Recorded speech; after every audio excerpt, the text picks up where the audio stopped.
you love listening to songs offline, just keep on watching because we'll teach you how to download songs offline on Spotify.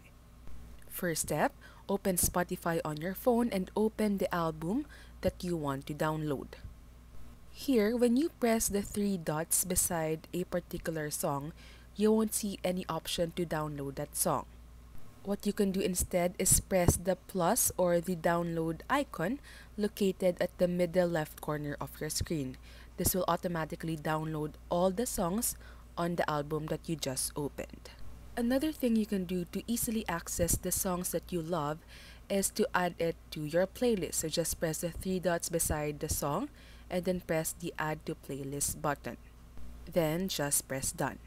Here we'll just retry to download an album. So just open any album, press the plus or the download icon, and then here you'll see a green button beside the artist of the song that is already downloaded.